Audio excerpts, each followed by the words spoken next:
We want to give a big thank you to our sponsor, Touring and Cruises. Here's something you might not know. Booking with a travel advisor doesn't cost you anything. Disney pays them after you travel. You'll pay the same price you see online, but Touring and Cruises adds an enhanced level of service. Their expert advisors watch for discounts and apply them automatically, even after you book. And it's not just Disney. They can help with cruises, Universal, and all kinds of vacations. Whether you want help planning it all or just someone in your corner if plans change, they're here to help. And yes, they'll wait on hold with Disney 4 hours, so you don't have to. So when you're ready to plan your next trip, head to touringandcruises.com and tell them Rope Drop Radio sent you. Now, let's rope drop. Helping you navigate the Disney parks. With the hope that it will be a source of joy and inspiration to all the world. You're listening to Rope Drop Radio. Welcome to another Rope Drop Radio. I am Doug McKnight here with Lauren Shields. And Lauren, you are back from your adventures. I'm back, and I'm so excited to be recording you. It feels like it's been eons. It has, because we recorded a whole bunch of things all at once, and then you left. Now you're back, and so we have wazoo's worth of trip reports, don't we? So many trip reports. They'll be fun. There was lots of fails, which are people's favorite thing to listen to. Yeah. It'll be good. But today we are still talking about Disneyland Paris. Disneyland Paris, and all of its enchantment, and I can't wait to hear about it through your eyes. And I've been fortunate enough to be there, so I can't wait to ask some questions. But first, we are going to the parks any day now. So soon. I think by the time this comes out, we'll be like going in 10 days? Yeah, something like that. Yeah. So Rope Drop Radio fall trip. We're going to be there August 30th through September 2nd. Come join us. We are for sure going to have meetups on September 1st remind me, I didn't write it down. Where are we meeting? Is that the Epcot Odyssey. one? The Odyssey, which is currently closed, but we're banking on it opening. I think it's going to open with the beginning of Food and Wine. They just haven't announced food and wine stuff, really. It's like mum's the word on some things. But all right, so we will post on social media if there's issues. And then the next day on September 1st, we're going to meet at the Magic Kingdom at 4 p.m. behind Old Christmas Shop. So come check us out. We would love to see everybody. Yes, and that's before a Halloween party. So if you're going to a Halloween party, you come early and you can meet. If you're not going to the Halloween party, you can still meet us before they kick you out. Mm-hmm. So, and then we are contemplating adding a meet. Let's just throw this out there at Hollywood Studios on the Sunday. What's that? The 30th in the afternoon at probably Baseline Tap House. So watch our social medias. Yeah. For our locations, just find us. I'll be wearing something that says Rope Drop Radio. I may or may not be. Some days, yes. I can tell you Michelle will not be. Nope. She doesn't She's own not any. Our number one fan. No, I mean, it's fine. She's married to you. She can't be. I don't need her to listen. Get me in trouble every week. So, all right, we have that trip. And then we have the springtime surprise where I am going to desperately need fans to come and cheer. Did you listen to Sam and I's show, Lauren, close enough to hear what I requested be handed to me on the course? A Diet Mountain Dew? Yeah, if somebody could just hand that to me at about mile 8 as I head into Epcot, I'd love you forever. I will be so impressed with whoever. Because first of all, it's not readily available in Disney property, right? Oh, so you're dying of thirst. It's humid out, and you want to quench your thirst with a Diet Mountain Dew. Nothing better, Lauren. Nothing better. A little caffeine boost. It's mostly water. Oh my, no. Mm-hmm. Carbonation? Anyway, we have a trip. Running? April 8th through the 11th. We're doing the springtime surprise 10K. No, yeah, we're doing the 10K and 10K? The 10 miler. All the 10s. Yeah. We're doing the 10s because people That's true. Got happy signing up for the 10s. We'll be doing both of those. So if you're already entered, that's awesome. If you're not entered, we're still going to have meetups every day. You can come to the meetup after the races and laugh at me and my soreness. That's sure. Yeah, for sure. Hopefully we will see some Patreons there. We have a new one this week. So thank you to Togas Rose 27 for joining the Patreon community. Come check us out at patreon.com where we do a bonus after show. We're going to do like a really good one on D23 here soon, right? Yeah, we're going to have a D23 episode on Patreon. And then we're going to have after show for Disneyland Paris, after show for Adventures by Disney, which a lot of content's going to be in those after shows because we just can't fit it all into the show. Nope. So we'll have that. And that's where Doug and I talk more unfiltered. So it's pretty fun. Oh, yeah. And then Doug gives the Disney news once a week. Did you keep up with that while I was gone? I rattled off all that D23 stuff with a little bit of opinion in there. So okay, it's there. We're going to dive into the discussion of it in the after show, but yeah, fixing the Yeti, sure, in my lifetime. We'll see. Whatever. All right. And we are, I believe in September, we do a quarterly Disney gift card where we put everyone's name on a spinny wheel. I spin, we see who wins. You get a $25 Disney gift card just for joining the Patreon community. So come check us out at patreon.com. There you go. And another great way to support the show is just making sure you're liked and subscribed and share it with a friend. That means a lot to us. Share the show with a friend, maybe a favorite episode. Say, hey, check this out before you go to Disney, or leave a 5-star review. Leave a 5-star review. We read it on air and love you eternally. This week's 5-star review is titled Love Rope Drop Radio by Jenna JC. I love this fun and informative Disney podcast. I've always learned fun new tips, tricks, and things I want to try on my next trip. Listening to Rope Drop Radio adds a little bit of magic to my day, even when I'm far from Disney. Doug and Lauren have great interactions and conversations that keep it real and entertaining. Also, Doug's voice reminds me of Josh Gad, so it's almost like listening to Disney tips from Olaf. It's the best. Thanks, Doug and Lauren, for bringing the magic each week. I didn't read it, and I should have tried to do Olaf. You should have tried to be Josh Gad. I was trying to be like story time with Doug there. I didn't think to try to be. Maybe next week's episode I'll would like to hear it. As but Olaf. Yeah, thank you, Jenna, for the sweet review. We did in one past episode compare you to Josh Gad as a lookalike as well, didn't we? Yeah. Yes. So apparently you have his voice too. Apparently, I'll take it. Yeah. The man was a national champion, 3-time national champion in speech. So yeah, I'm. It's not a bad guy to be compared to, that's for sure. No, I'm just a state champion. You're just low man on the totem pole. I know. All right. Up next is the Stuffy of the Week over Lauren's right shoulder. I think you're going to need to bring that one closer to see all the details for sure. It has a lot going on there. We're going to need a detailed answer on this Stuffy of the Week. Go over to YouTube at Rope Drop Radio, YouTube's channel, and leave a comment. Let us know who that Stuffy is. It will make a child very happy, as it is their Stuffy. Yeah, I will say, spoiler alert, there was a lot of fantastic stuffies at Disneyland Paris, and we bought 7. So a little bit of Disneyland Paris stuffy action coming. Well, how we bartered that is they have a very strong shoulder plush game going on, so most of them are very small, but we will show them on future episodes. All right. Well, we're going to get into Disneyland Paris after this break. Hey, Nebraska rope droppers. Getting to the magic just got easier. The Lincoln Airport now offers nonstop flights to Orlando twice a week on Breeze Airways.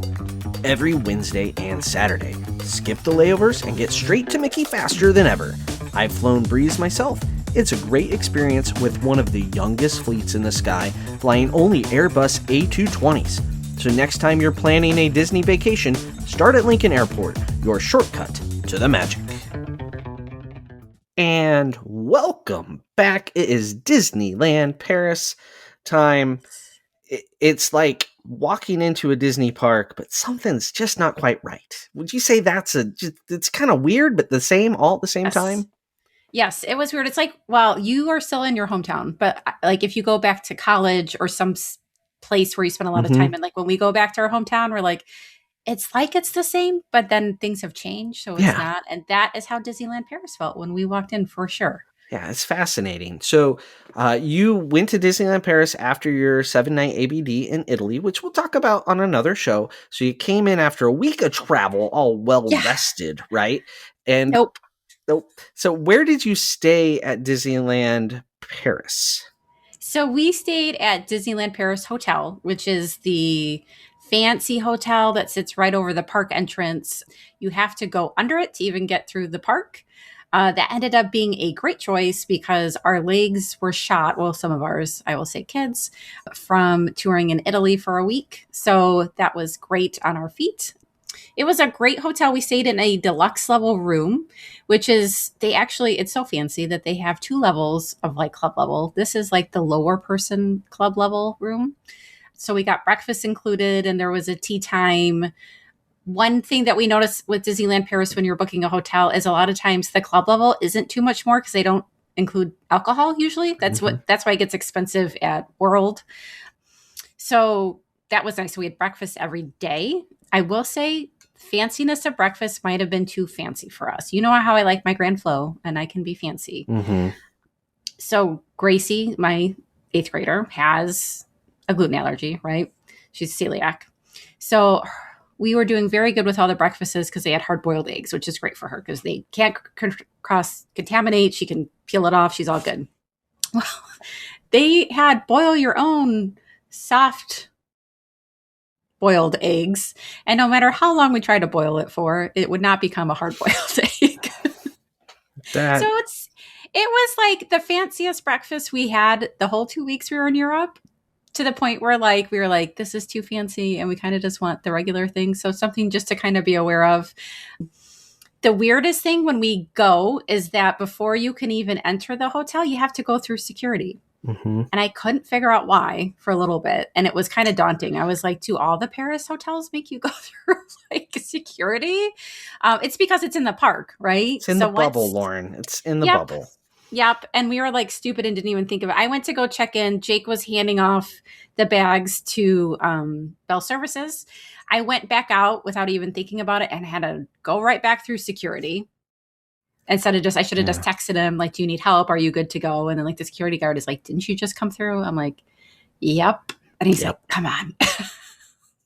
So that was kind of annoying, but we never had to go through security again to get through the other parks. So it was great once you were settled, just something to kind of be aware of when you get in there. Pro tips I just wanted to throw out real quick. You have to schedule princess meet and greets at the hotel ahead of time in the app. The girls are not into princesses anymore. They didn't care, so we didn't do it. They have a very nice pool. Jake and I went to go check it out, not to swim. We just wanted to take pictures and look at it. Turns out you need to also schedule your pool time so it doesn't get too crowded. It's a huge hotel. So that I think like they can probably fit you in. It wasn't that crowded. It probably would have been fine. But again, something to kind of schedule ahead of time and check in with them maybe in the morning. And then it had a great gift shop, but the gift shop is like way far into the hotel, which was kind of interesting. I don't know, like you can't just get through it coming through there. And they were checking doors to make sure they were really only letting in resort guests the whole time. So it's like a very exclusive, I don't know, kind of had, I miss like the openness of Walt Disney World, right? Like I don't mind if other resort people come. I got in there because we had a dining reservation. We did a character dining in the resort. Did you do the royal banquet? What? I don't know what it was. There was the most random assortment of characters ever assembled. How was it? It was. Do you remember? A mixed bag food-wise for us and a mixed bag character-wise for us, which I think sums up Disneyland Paris. Yeah. We will talk food later. How long were you there? We were just there for 2 nights. We flew from Venice Friday, and we were there by Friday afternoon, and then we left late Sunday afternoon. So yes, it was short. Did go to Paris and see the city afterwards. For everybody that's going like, you didn't go to Paris. We did. They did. We did. After show stuff. So then you were there, and the park tickets come with the number of nights that you're staying or the days. So it's kind of weird when you book a hotel package. You don't get to pick. Yeah. So we had a ticket for every day we were there, like when we left and the day we arrived and the day we left, which was great because then I didn't have to feel bad spending money because they made me. Like, and you're doing a half day in the park is not like a big deal there. No. So, all right. Did you Rope drop. Oh, man, there's a pause. Because I know you're going to give me a hard time about this. I am. We did not. Here's why. There's an explanation. I booked us like a 9 a.m. flight out of Venice, and they're in the same time zone, so we didn't lose or gain any hours. But because when you're in Venice, you got to take a boat to the airport, and it was complicated. We were all up at like 5 a.m. to do the traveling. Venice is logistically annoying. There's no way around that. We'll talk about that in next week's episode.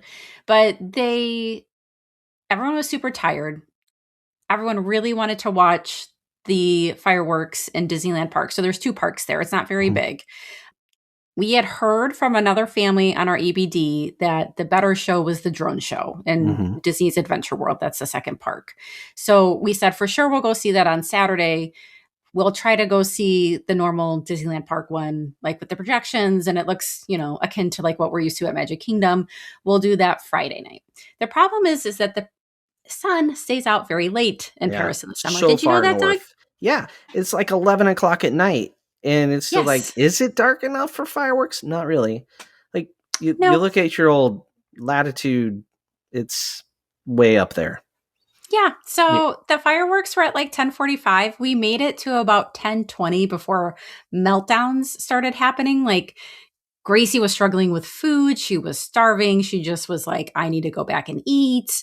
She's my gluten allergy. And then the littles were losing it. And then Luke's like, this is my only chance. And we're like, too bad.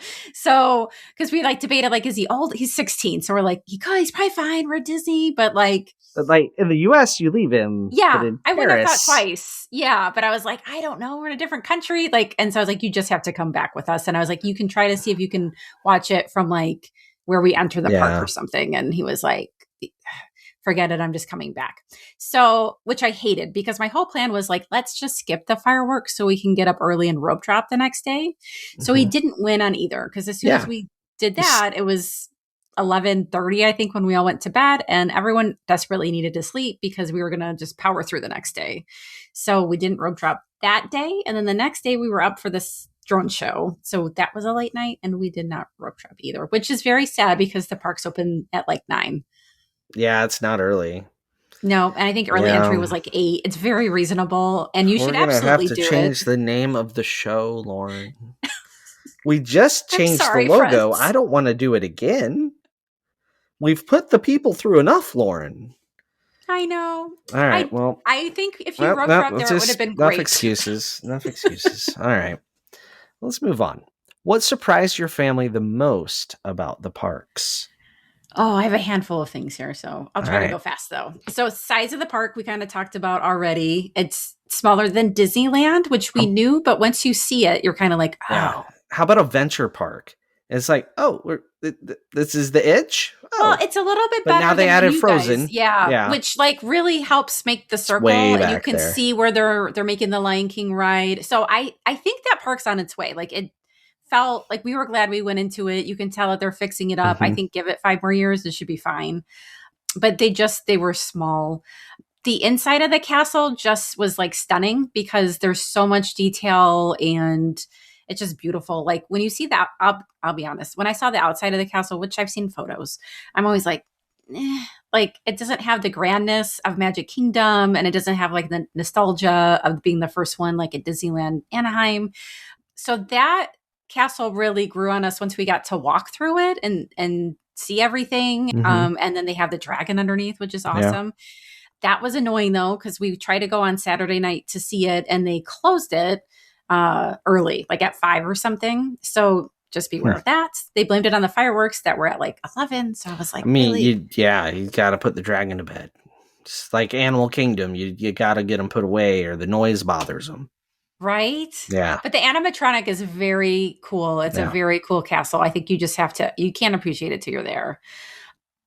Kind of what you were alluding to with Adventure World is remember how you had to walk through like basically a big warehouse to get through it? Like, it's kind of cool when it rains. It's just a big sound stage, right? And there's like, like it's trying to look like it's outside, but not that hard. Like it's not working hard enough to look outside. It's just really dark. And they have like a restaurant over there and a gift shop over there. Like you're going down a main street, but it's inside. And then you go outside and it's like blinding.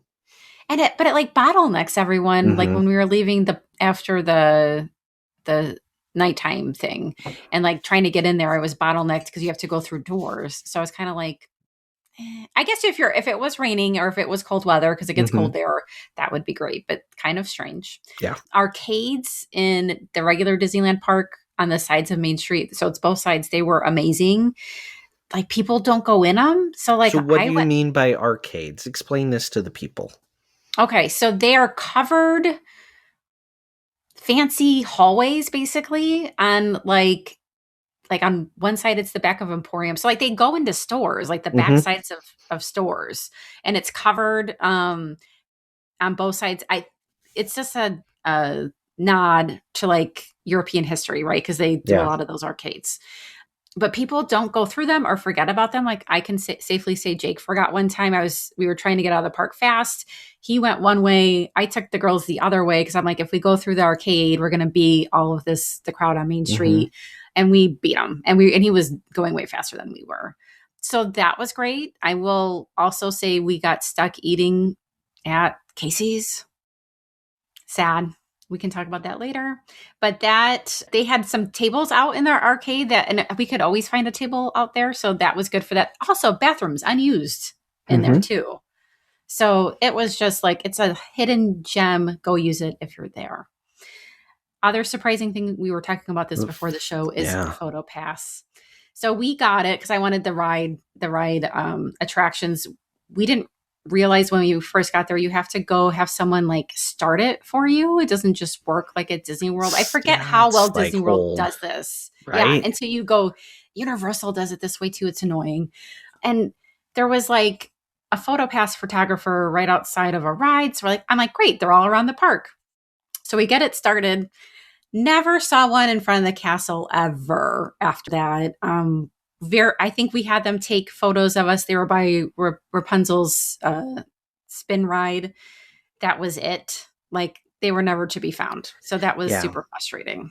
One time when Michelle and the kids were on Space Mountain, I was just hanging out in the hub taking pictures myself. Like it was at rope drop roughly, so low crowds.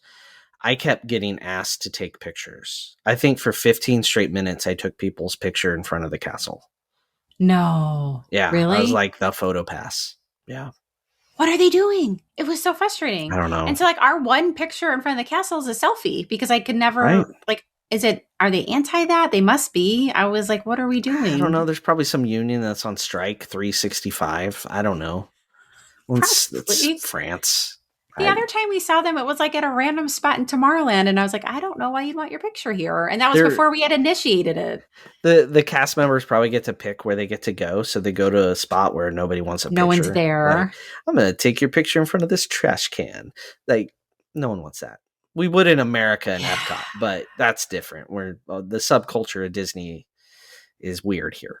Anyway, it was fun. And then when you get off the ride, you have to go talk to someone to get it linked to the card. So it's so the whole much sense. Like Universal's the same way. It drives me crazy. I was like, just make this easier so people will buy it. Like we have the technology. If only the Walt Disney Company had the technology available to make it easier. If only. They can have drones and we can't, but we can have magic bands and they can't, I think is what's going on there. That's so true. That's so true. Right. So what was oddly the same at the parks? What made it feel like home? So the general layout is similar, right? Like, so Discoveryland is Tomorrowland to your right. Frontierland is to your left. The castle straight ahead with the hub. That was all normal. What we kept forgetting is like they dead end a lot, whereas at like Magic Kingdom, it kind of makes a big circle. And so like sometimes we'd get somewhere and I'd be like, well, which path do we take to like make the circle? And Jake's like, no. Like we got to turn around and go back out the same way. Walk back out, buddy. Yeah. Like I think every time Disney World's kind of added on or expanded, they've added alternate ways through, right? They've been really good about that. Yeah. But, so that was missed. Yeah. And then other similarities is like there's some rides that are carbon copies. Marvel seems very much in Disneyland Anaheim. They have the web slingers is exactly the same. That was interesting. They dubbed over the Spider-Man talking, soft the actor. French. In French, and he's trying to sound excited like the actor, and that was just kind of hilarious. But yeah, so there were some carbon copies. Iron Man is the same as Rockin'. And yeah, and sure enough, Gracie, we get up there, she realizes what it is. She hates Rockin', and she's like, I need to leave. And I was like, okay. I have a hard time with that ride too. So I was like, I will take you out. That's fine. We were there when they were converting it. So it was down at the time we were at Disneyland Paris. Yeah, so. Jake's like, it's the same exact track. It's just themed to Marvel. Yeah. That's it. So that's pretty much the same stuff. Yeah. Okay. So some similarities, some differences. What were your favorite rides at Disneyland Paris? Any of them surprise you? So I think, a lot of them did. So we had a top 5. So you'll be shocked to hear a spinner ride made it. I am. 5. Color me shocked. Right? Yeah. So I'm a big Rapunzel fan. They just did this ride to go with the new Frozen land there. It's a really cool ride. I still maintain she deserves like a nice dark ride or something else than more than a bathroom. Ride. Yes. But it was an upgrade from a bathroom. Yeah. So I'll take it. It was a really relaxing, like, I don't know how, you could make it crazy. I'm sure Jake did with it. We divided into 3 and Jake likes to go crazy.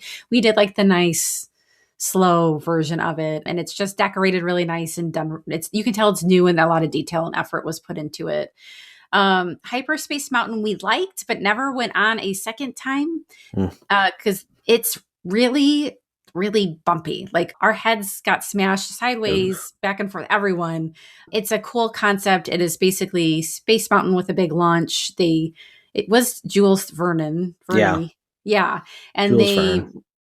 Thank you. And they rethemed it to Star Wars. So I loved the Star Wars part. I wanted to go on it again, but we all came off with a huge headache. They're redoing this ride and going back to its original version. Yep. So we were there the day it opened into Hyperspace Mountain. Oh, you were? It was closed for our whole trip except for our last morning where we weren't planning on going to the parks. We were just going to go to the train station. But we went to the park, went on that. That's when I had to take all those pictures. And then we left to the train station really fast. Was it crazy because it was new? Like, they don't know how to rope drop, so no.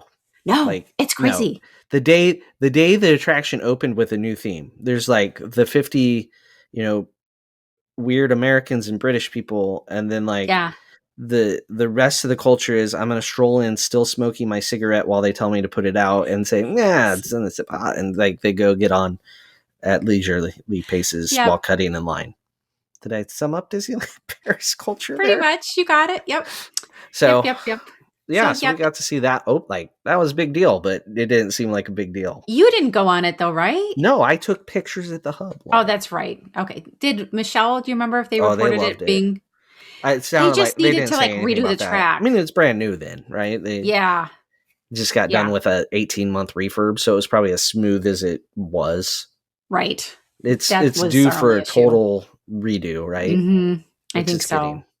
Next one, what's next on the good list here? So Crush's Coaster, which kind of felt like a prequel to Guardians because it spins. Okay. It's like a coaster and it spins. Different ways.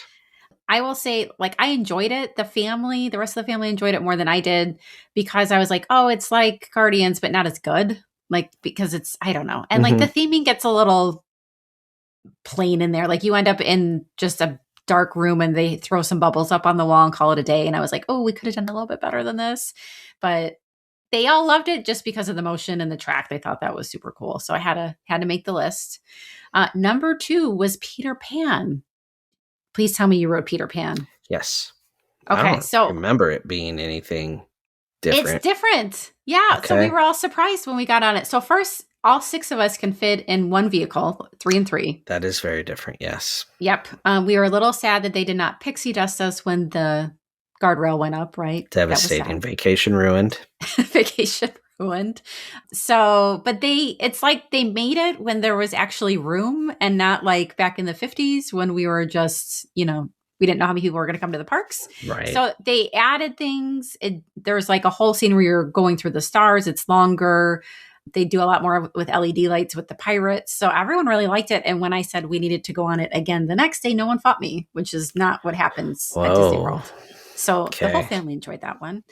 And then the obvious best one, I think, for most Disney fans there is Big Thunder Mountain, because you get to go underwater. It sounds like the ride goes underwater, which it does, but you stay dry. It's hard to explain. It splashes. Yeah, but I mean, yeah, it's pretty cool. It's longer. It's more similar to Disneyland's Big Thunder Mountain, but even plus up a little bit from that, I would say. So that was a must do. We need to ride this again. So that was the number one. So no Phantom Manor. Okay, so I loved Phantom Manor. I totally forgot about that one. We were not allowed to do it again because it freaked Lily out. Oh. Which, like, she will tolerate Haunted Mansion. She doesn't love it. But there's a lot more realistic skeletons in this one. And that was enough that she spent half of it with her eyes closed, buried in me. So she asked that we not do it again. And everyone was like, okay, like, we liked it, but we're not worth the time. Got it. No. Yep. Okay.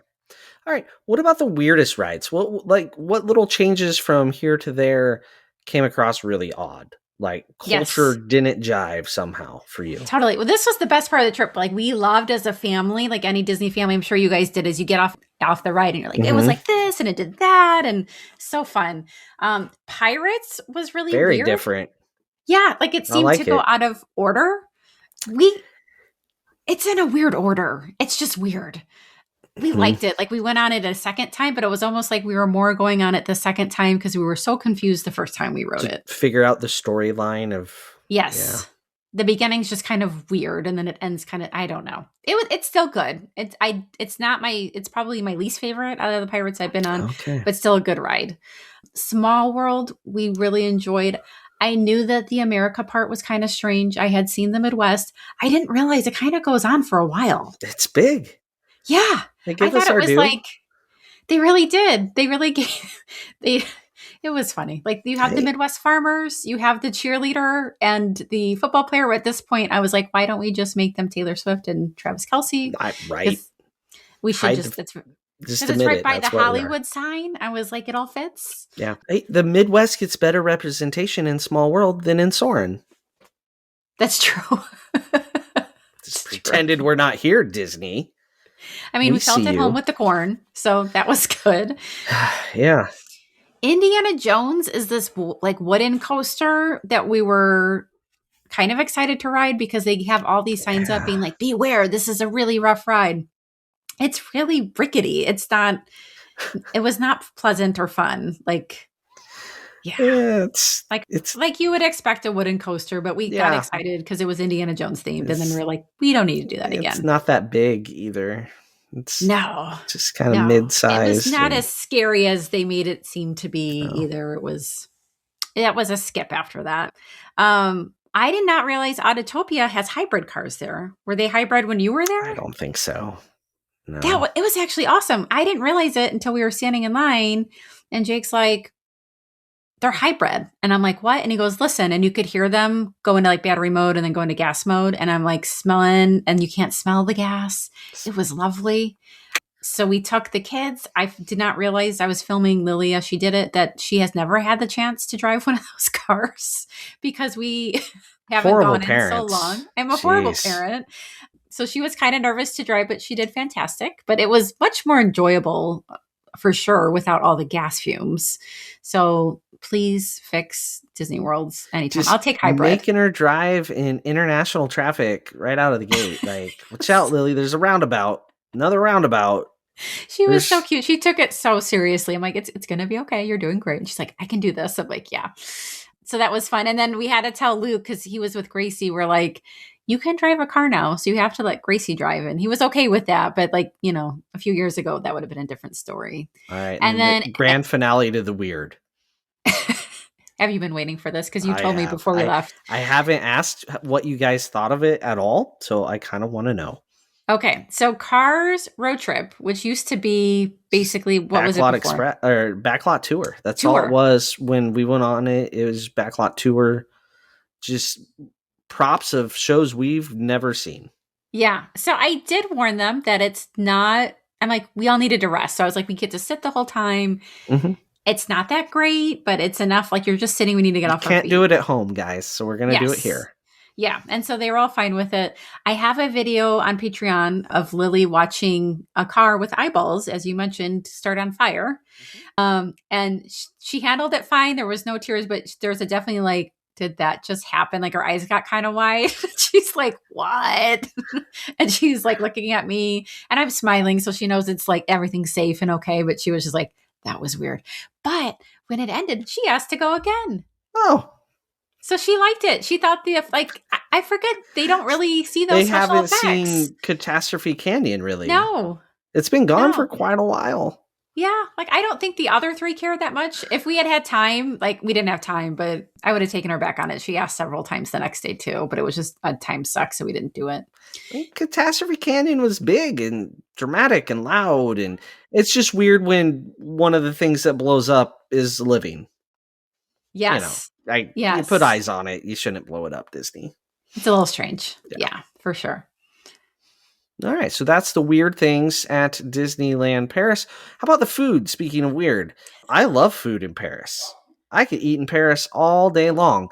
Disneyland Paris, there was a day we opted to eat at the train station. We were there longer than you, just for the record. I mean, we had 5 nights there. We were going to and from the city and a little bit of park each day, but how was the food? Oh, the food. It was bad. They don't handle allergies well, at least not gluten. Maybe some of the other ones. I don't know because we don't have any other allergies. I knew that going in. I prepared Gracie. We tried to pack as many protein bars as we could, but it was just stupid stuff. Like here, she can eat a Mickey ice cream bar, no problem. She can't there because there's cross-contamination where they make it. They just don't care. Nope. So I talked about our flight. By the time we got into the park, it was 2:00 and we're starving because we basically didn't eat because of when our plane landed and how long it took for us to get to the resort. So we're all starving. Jake's like, I'm just going to take her to Cowboy Cookout. It's all meats because we knew that was a good place for gluten-free. The 2 younger ones are picky eaters. They didn't want to go. They wanted to go eat at the Lady and the Tramp and get the Mickey-shaped pizza, which I was like, great, because I wanted a photo of that. So we split up, which is rare. We don't ever do that. Mickey-shaped pizza is the one thing they do better.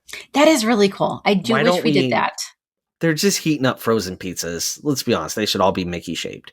Yeah. And that was funny. Like the girls were like, how do I eat it? So I was like, cut off the ear. And then you have a mini pizza. Like a Mickey bar, 1 ear at a time. That was awesome. But it was like I walk into this quick service. It's 2:00. The place is packed. Yeah, they eat at different times. They do. And I text it because I'm thinking like we're going to get right through. And I'm texting Jake and I was like, how bad is it at Cowboy Cookout? And he's like, it's long. And their mobile order sucks. Like, first of all, it didn't exist at either of those places. So we couldn't. It only exists at a handful of places and you can't make any modifications. Oh. Like, I'm talking like I wanted to mobile order Casey's and I couldn't ask them to remove mustard from a hot dog. Like you had to go in line and ask for it. So they have a long way to go with their mobile ordering. That was terrible. So another day, the next day we ended up splitting up for lunch too. She went to Hakuna Matata, which is like African food because they had rice and chicken for her. Every other quick service, pretty much the only thing she could eat was a chicken salad, which didn't look appetizing. So she stuck to those 2 places. I thought I could take the other 2 to Casey's because they were missing hot dogs of all things. We had eaten so much pizza and pasta in Italy that people wanted meat. Yeah, I get it. Yeah. So I thought we could mobile order, realized I couldn't I was like, will you eat a hot dog with mustard? Nope. And I was like, They were much more efficient at taking orders than the Lady and the Tramp quick service. So we ended up both days just eating there because I just wanted lunch to go fast because we had so much we wanted to do. Like we're Disney diehards. There was rides we wanted to redo and that was more important to us than eating. We only did 1 sit down and that was at Remy's, which was supposed to be good for her gluten-free. They did okay. The thing that was annoying is it's like a prefix menu, but basically to get the steak that tastes good, you have to pay like a surcharge. The upgrade. Yes. Yeah. And I would just say like our service personally wasn't that great. Like that was on the struggle bus too. The kids didn't like their food. So as cute as it is, and I wish we did have one stateside because I think they'd probably do better with the menu and I agree. It would taste better. It's sad that we don't. I understand we already have Le Chefs de France. So, like, would you have closed the Chefs de France to do I like that place. Right? Like, could it support both? I don't think so. Probably not. So but it's a cool concept. It just didn't play out great there. And so like our favorite snack, because they don't even have Dole Whips as much. Like, I don't think they have any. We got crepes. We ended up crepes were our favorite snack by the end. They weren't anything like what you got in Paris or around the rest of Europe, but for a theme park snack, they were pretty good. But well, that was like we were getting mixed information on whether or not Gracie could eat the buckwheat ones. So because of cross contamination, I wouldn't trust it at all. And then you're traveling, and once she eats it, she's sick for weeks. So we're like, no. So our favorite snack became the multi-flavored popsicle. Was everyone's favorite. And that's how the food went. Not good. Multi-flavored popsicle for the win. Yes. I guess. All right. And then nighttime shows, we talked about that a little bit. Yeah. So we did almost have a fail on night 2. I didn't talk about. Tell. So night 1, everything was at like they start the shows like 5 minutes apart, so you can't see both. So the next night, I think was the night that we were trying to get some stuff done at Disneyland Park, and then we're going to go watch the drone show. Well, we're in there, and they start putting up ropes for the fireworks, and it's pretty early. And Jake goes, "What time are the fireworks?" And I said, "They're at 10:40 or 50 or whatever it was from the night before." And he goes, "Did you look today?" And I said, "Oh, no, I didn't." They changed the time till like 9:50, like bumped it up by an hour. Yeah. I was like, what? So we had to like hightail it back there to even get a spot for the drone show. So as Doug and I say, check it every day. I'm glad that Jake caught it early enough that we still made it, because we were going to go hard in the other park and then head over there, and we probably wouldn't have gotten a good spot. So check the app every day, right? Like, I'm glad he caught that. So that was our almost fail, but we saved ourselves. Okay. All right, there you go. And then you were off to Paris to see Paris. You hit the highlights for a couple days in Paris, and then you headed home, didn't you? We did. We didn't talk about the stroller incident either, though. Tell us about the stroller incident of 2026 real quick here. So, and I have 2 kids who get bug bites, like the bugs were just attracted to them. So Lily had gotten a really bad mosquito bite in Italy. We kept putting like, cream on it, like whatever, anti-itch cream. And then on our first full day, it started to get pretty swollen and bruised. And we're like, but she's sensitive. She has weird bug bites, whatever. Well, we start realizing Sunday morning when we wake up that she is having a hard time walking. And we are supposed to do all these walking tours through Paris, like the next day when we go to the city. So Jake's like, I need to get her a stroller because I can't carry her. Like, she's 9. And I'm like, no, like, we don't do strollers. And he's like, no. Girlfriend needs a stroller. So he had to go rent a stroller. And we had one of those crappy Disney Park strollers. I will say, like, the weird thing is they make them so like an adult can sit in them. So we did see a lot of adults riding in strollers, or resting at least. So we did have to get her a stroller for the day, but it worked. And we can talk in the after show about our Paris, but she was able to walk the next day. So Miracle. She was saved.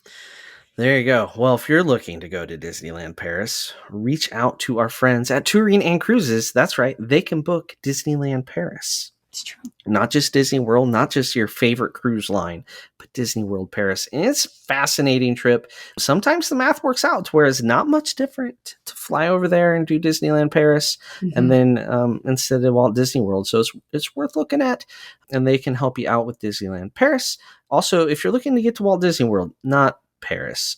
Breeze does not fly to Paris, but our friends at the Lincoln Airport nonstop to the Magic on Breeze Airways, which I will be on in like 2 weeks, which is super exciting. All right, so we're going to get onto the after show to talk a little more about Paris and D23. So make sure you're checking that out on Patreon. All right, so for Lauren, I'm Doug. This has been another Rope Drop Radio.